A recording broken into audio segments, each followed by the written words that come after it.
Welcome back to Drunk History, a show that involves comedians telling historical tales that should be taken with a pinch of salt. Hang on, I'm thinking of tequila shots. Time for our second story of the evening. If all you know about Waterloo is what you've learnt from being forced to watch Mamma Mia by your missus, then prepare to be educated. Here's Elis James and John Robbins, doubling up after a belly full of ale and rum. Well, we're going to tell you about the Battle of Waterloo, June the 18th, I think, 1815, i.e. one of the greatest battles in British military You're history. the best battle in military history. Thank you. Battle of Waterloo. Two characters. Yeah. Wellington and Napoleon. Wellington, cold to an extent, emotionless. Also, not a lot of people know this, Irish. Napoleon, erratic, unpredictable. Short. He's actually 5'6". He's Yeah. Elis's height. Which is fine. Basically, Duke of Wellington hates Napoleon. They're both classed as the sort of twin military geniuses of their age, and yet they're so different. Napoleon was commander of the French army at the age of 26. What were you doing at 26? Temping. Yeah, exactly. He had failed to invade Russia and was exiled to Elba. Just off the coast of Italy by the rest of Europe, and they are hoping that that's where he'll stay, he's not going to create any more trouble, and that is that. Napoleon, as a problem, is dealt with. The Duke of Wellington, when he realised or heard that Napoleon was in exile, he apparently did a flamenco dance. So he'd have been like... That's the best news I've heard all day. Thrilled to bits. Is that a flamenco dance? Yeah, absolutely, yeah. What I find amazing about Napoleon is when he's exiled on Elba, instead of just sort of, what's the thing into obscurity?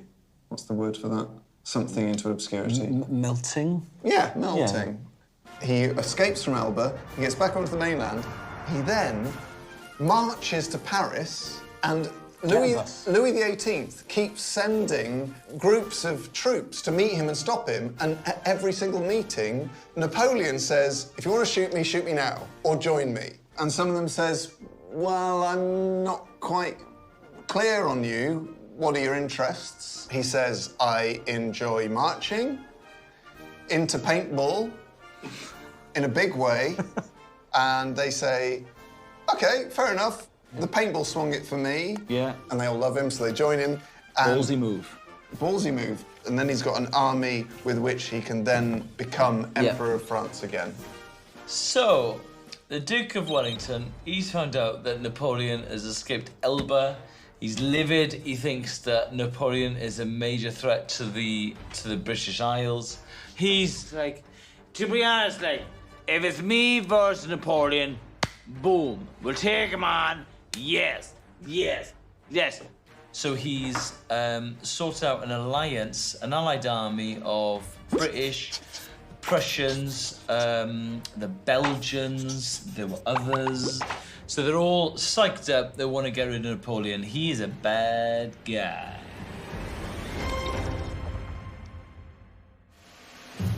Basically, it's the 18th of June, 1815, and Waterloo is on. Wallop. Are you Ray Winston? No. Carry on. So what happened was, I'm going to employ a whiteboard at this point, Elis. I'm going to use red for Wellington, and Napoleon is here, and his classic battle tactic is the shot line. Yeah, turn up, have a couple of sambucas, knobs out, see what happens. Absolutely not. What he does is he circles people with a thin front line and cut them off from the place where they get their supplies from.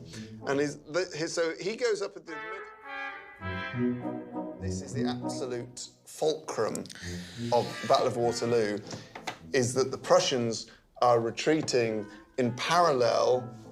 Wellington, at this point, goes to a ball. Yeah. He's at the ball. He gets a note saying that Napoleon has advanced much further than he thought. So he leaves the ball immediately. His girlfriend saying to him, "You always leave parties like this and you never..." Yes, I do, because I'm the bloody Duke of Wellington for crying out loud. But these are my Jesus friends. Christ, I'm Irish. I'm going. But these are my friends and you never make an effort with my friends. Yes, I don't make an effort because I don't care about your friends. I love you. You're the one I love. That's the thing. I've talked to all of your friends and you couldn't just on this one day hang out with my friends for a bit. I know, and I'm sorry. I said I was sorry. I'm sorry. I am sorry. That's the thing. You love Napoleon more than you love me. No, absolutely not. I hate Napoleon when I found out he was in exile. You're obsessed with him. What did I do? I did the flamenco dance. It was great. You've never done the flamenco dance for me. I know, because I wasn't glad you were in exile. You never give me compliments about the way I look. You just say, "I'm glad you're not in exile." That's not a compliment. You've got to understand the state of mind I'm in. I'm fighting against Napoleon. I need 2 days, 3 days, tops. And we can carry on, it'll be great, and I can give you all the attention, like, how's that sound? Do you promise? Yes, I absolutely promise. Okay. Can I leave the party now? Yes, you can leave now. Napoleon's coming! Napoleon's coming! Then Wellington leaves the ball and he goes back to the battlefield. Yeah.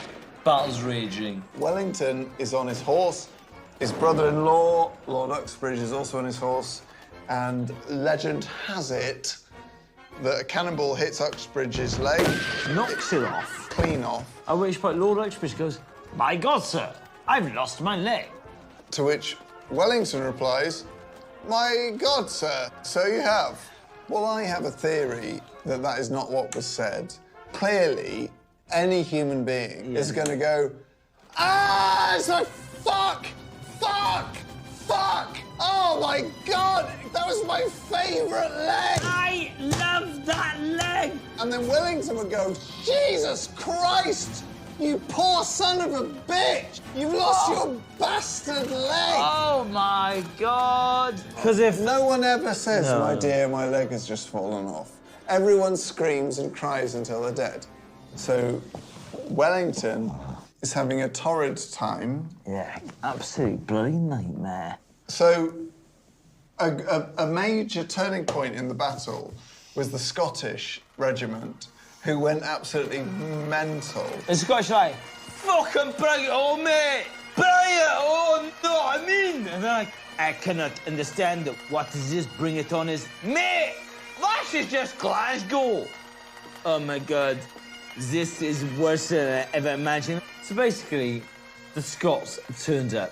They've destroyed major stuff. So Napoleon, he realizes he's lost the Battle of Waterloo. He's like, "Stop this. I'm gonna fuck off for a minute." The boy flees the battle. He hides out in Paris.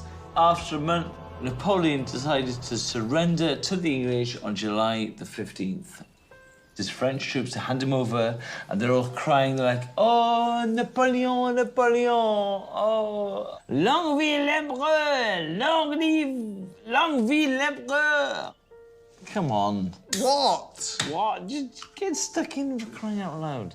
And so they hand him over, and the English force is like, "Yes, please." So Napoleon thinks he's going to be exiled to America. And he's like, "Wait, fair enough," which is French for fair enough. I go to America, I'll have all of the American things.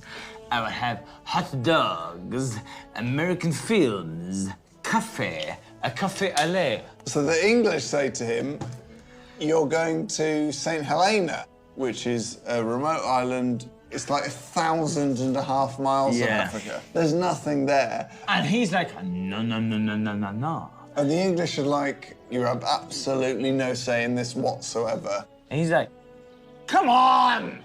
I'm bloody Napoleon for crying out loud." So, Napoleon is exiled. Wallop. He's away. Wellington's like, "Let's take advantage of this. I hate this guy." So, to add insult to injury, he went and shagged a couple of his mistresses. Absolute wallop. Bang. Done.